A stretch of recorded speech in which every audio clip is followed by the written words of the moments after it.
C Joseph Vijay எனும் நான்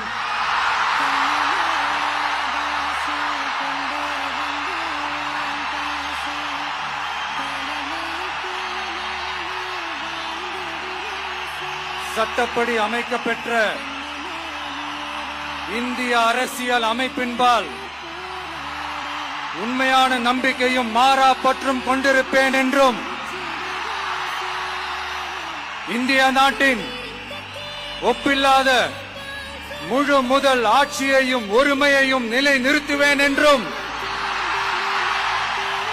தமிழ்நாட்டு அரசின் முதலமைச்சராக